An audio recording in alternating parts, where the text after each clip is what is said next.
النهاردة هنقدم لكم 20 معلومة بسيطة ممكن ما تكونش تعرفها، بس الأكيد إنها هتفيدك وهتخليك أكتر علم وثقافة.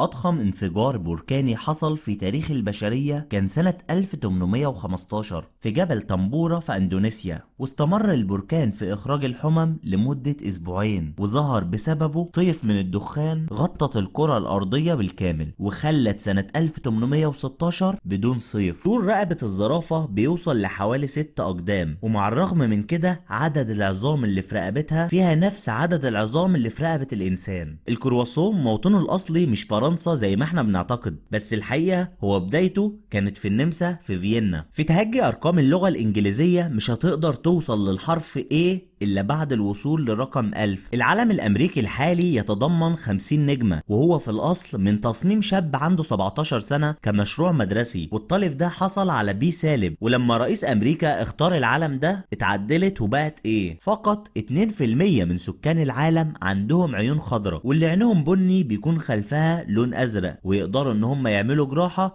ويحولوا لون عينيهم لأزرق. تقدر تقيس درجة الحرارة بإنك تعد عدد الأصوات اللي بتطلع من صرصور الليل في 15 ثانية، وبعد كده تضيف ليهم 37. زي رواد الفضاء بيتكلف حوالي 12 مليون دولار، لكن 70% من التكلفة دي بتكون في حقيبة الظهر السميكة ووحدة التوازن. الإنسان بيشترك في حوالي 60% في محتوى الDNA مع الموز. تعديل للإشعاعات، العطس رد فعل طبيعي من الجسم، ولو فتحت عينك وانت بتعطس عينك مش هتخرج من مكانها ولا حاجة، وده تم إثباته علميا فعلا. الإنسان الطبيعي يقدر يعيش شهر بدون طعام، لكن مش هيقدر يعيش اكتر من اسبوع بدون ميه. تعديل للاشعاعات، طرقعة الاصابع مش بتتسبب في ضرر للعظام ولا التهاب المفاصل، اما الاصوات دي فهي صوت فقاعات غازيه صغيره وبتنفجر. من المستحيل المشي على كوكب زحل او المشتري او نبتون او اورانوس، لان الكواكب دي كلها كواكب غازيه ملهاش تربه صلبه تقدر تمشي عليها، وحتى الزهره لا يمكن المشي عليه لامتلاءه بالحمم البركانيه. باحثون كنديون اكتشفوا ان مخ اينشتاين كان اعرض بنسبه 15% عن المعدل الطبيعي للانسان، وده بيفسر ذكائه العالي. المخ يقوم بتغيير شكله عند تعلم اشياء جديدة، فالخلايا العصبية